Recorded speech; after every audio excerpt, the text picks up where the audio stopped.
Hello everybody, this is Amanda Cooper with Cola Daily, and in the studio with me today we have none other than Major General Retired Todd B. McCaffrey with the Veteran Affairs Department. Right, I'm the Secretary of Veterans Affairs for the state of South Carolina. That's a lot of words. It is a lot of words, but it's a great job, and I've been able to do it for about the past 8 months now and having a great time. It's my second career. I believe it. Now, when we spoke earlier, one thing that tripped me out is you said that you have been working for 34 years. You retired after 34 years just to start working again. Yeah, we did. I was privileged to serve 34 years in uniform. Took my family around the world. My wife and I used to joke I couldn't hold a job or a home. We moved 19 times in 30 years. But we retired 3 years ago and came here to South Carolina and love it. And you're not new to South Carolina. I know your role before this, you worked at the University of South Carolina. And so you're familiar with the Midlands and all that it has to offer, especially when it comes to veterans. Yeah, I'm new to South Carolina the last 3 years, but like the military moves you around all the time, so you always get you dig in quick. So while we've only been here 3.5 years, we are dug into South Carolina, dug into the Midlands. We live here in Columbia. And I've been privileged to work both at the university for a short period of time and doing some other work in South Carolina, and for the last 8 months to be able to work with the state government supporting veterans, which is my passion now. Now, like I mentioned earlier, one thing that stuck out when I was reading over the information about the role that you're in now and some of the things that you want to make sure gets highlighted, and that's Veterans Thriving. We spoke about that. Could you expound more about that? Yeah, sure. People ask, what's the role of the Department of Veterans Affairs at the state level? And our role is really fundamentally to help veterans thrive. And thriving is a term that's defined by the individual. What you define what's thriving for you financially, relationally, socially, these kind of things that generate how you visualize yourself being as a thriving veteran. So it's our goal to link veterans with services and capabilities to help them get to that point. We do 4 things very fundamentally. We help veterans get the benefits to which they're entitled, and that's generally through the VA, the U.S. Department of Veterans Affairs. We integrate the services and capabilities of veteran entities across the state, nonprofits, the VA, the counties, et cetera. We promote what veterans do through public information, the kind of thing we're doing right here. And finally, we also have a role in advocating for the military presence in South Carolina, which is about a $34 billion a year enterprise for the state, having the active component military station here in South Carolina. One thing that I always found very interesting is that among the top 10, I believe South Carolina for veterans is one of the best states to actually be a veteran in, to retire in. And there are some that feel like this is the place, and there are some that don't. Could you talk about some of the obstacles that you plan to address in regards to long delays, timelines, access to benefits, and just kind of getting a better understanding of how to work its way through the system, specifically for veterans to thrive? Yeah, it's important to recognize that the state doesn't provide the benefits that the VA benefits. That comes from the federal side, but what we can help veterans do is to navigate their way through that process. We have 46 county Veterans Affairs offices across the state that are designed to support veterans in the county. So if a veteran doesn't know they have a county office, they should just go online and find the connection, and those county Veterans Affairs officers can help them. Our department can help veterans as well if they contact our department. So we help veterans get to their benefits. And what we like to say is your service in the military entitled you to a number of benefits, but you deserve more than what you're entitled. And so we also link with nonprofits, with organizations supporting veterans that may not be tied to benefits, but maybe providing services or capabilities that, again, help the veteran gain all the kind of things that he or she needs to be successful post-military. Well, you just seem very passionate about it. I love talking to you about this. It's like you're just really all about supporting and really just kind of like digging in and making sure that these resources are accessible and that they have knowledge on how to access them. One thing that I mentioned earlier was about the partnership with Workforce and the governor. Right. They have this new thing where they're trying to encourage, promote jobs in different varieties for the citizens of South Carolina, veterans being one of the workforces that they're trying to connect with. How is that partnership going? Yeah, let me talk about, first of all, about what veterans bring to the workforce, because I think it's important. Why attract veterans? We like to say veterans bring 3 things to any employer. They are inherently disciplined because of their military service. They've learned the level of discipline. They know how to work on a team. And they've demonstrated the ability to be trained in skills and attributes they did not have before they were in the military. And those are all the kind of raw materials that any employer wants to have. So veterans are important for employers, and employers routinely want to hire veterans for those reasons. We work closely with the Department of Employment and Workforce in terms of aligning veterans to opportunities. Director William Floyd at DO is a key partner of ours. The governor has put a lot of focus on employment writ large for the state because the state's growing economically. We're always trying to attract talent. So we like to say, if you're a transitioning service member and you're outside of South Carolina, come south of the border and come here and come to South Carolina when you get out of the military. If you're leaving the military from one of our bases here in South Carolina, stay. And you'll find employment, and you'll find a great quality of life and a great supportive community wherever you are in the state. And one story, I interview a lot of people here across the Midlands, and one story stuck out for me because I don't even think a lot of people here in Columbia know he is a veteran. It's a gentleman, he's a restaurateur, his name is Christian Nemi. He owns several restaurants throughout the Midlands. And when I interviewed him, I learned that he was a veteran and that he used the resources and to education in order to get the more knowledge he needed to start his business. And I'm like, wow, you just never know when you talk about talents and value that they bring to the table. It's amazing. And he said that he learned to enjoy food because of his tenure in the military, from traveling all around the world and going to different commissaries, and it just really ignited something in him as a part of his journey. I think that's a great example of kind of the veterans who hide in plain sight. And we don't want to diminish at all the need to support veterans who struggle, because they have significant issues. And again, as I mentioned before, veteran suicide, homelessness, underemployment are real key issues for a segment of the veteran population. But so many other veterans like those you just described, they're out doing amazing things, and we don't even know that they have served. And so as we get to Veterans Day, this next week, this kind of week we focus on Veterans Day, we ask the question, did you serve and where did you serve? You might be surprised who served around you and what they did and how they've translated their military experience with the foundation of that into success as a civilian, whether they served 3 years or 30 years.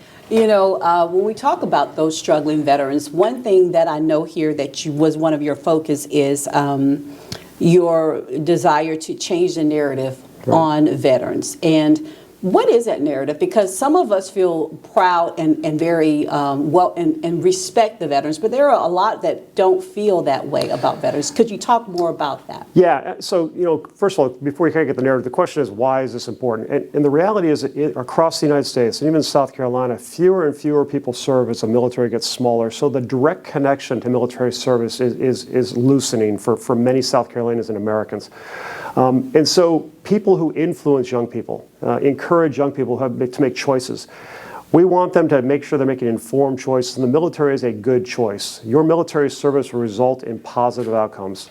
And so it's important we recognize, as you look at the veteran community, you don't map experience directly with bad outcomes. And while there are veterans who struggle, we've talked about homelessness, veteran suicide, that's a legitimate, real issue. The fact is, there's so many other veterans who have translated their military experience to positive outcomes. We want that to be the message that young people use when they consider the decision to serve. That's a personal decision for a number of things, but I believe personally, and I think many others do, that your military service can promote your success after you leave the military. So one thing that I thought was curious is you got a grandbaby. I do. Your first one in April. Do. So, and you said that your son is in the military as well. Is that what you have several sons and daughters? Is that the path that they've chosen after their dad? Well, it's interesting. My oldest son's a captain in the Army and at Fort Bliss, Texas, in El Paso, and he and his wife just had our first grandchild back in April, so we're thrilled about her.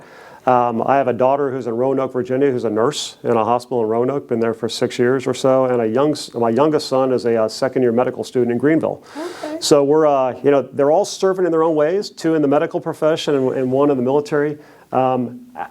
I think the idea of service and working in the community is something my wife has certainly instilled in them, and we're proud of all 3 of them.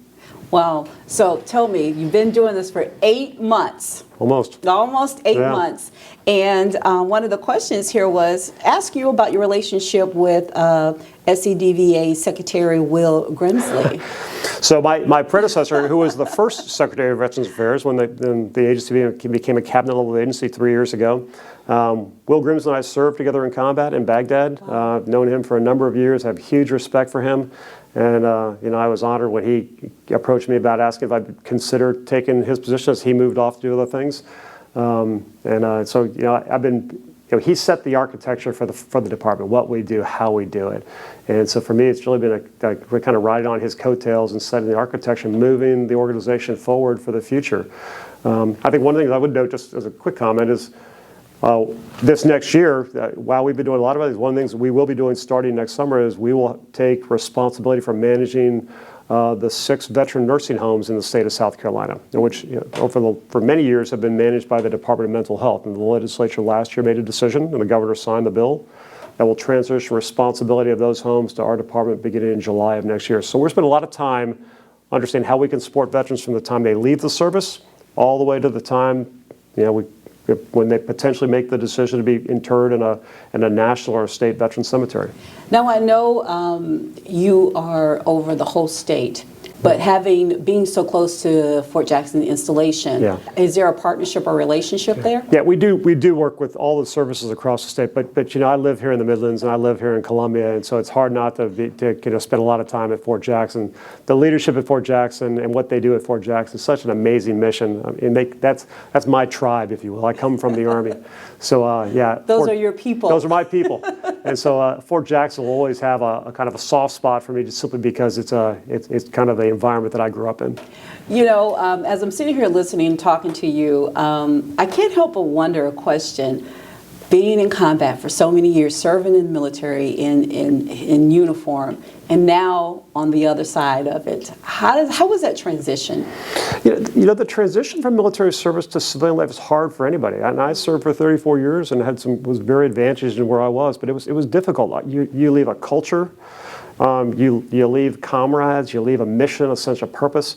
That's a difficult transition, and that's why some veterans struggle, I believe, is because they have a difficult time leaving this, kind of inclusive environment that surrounds you.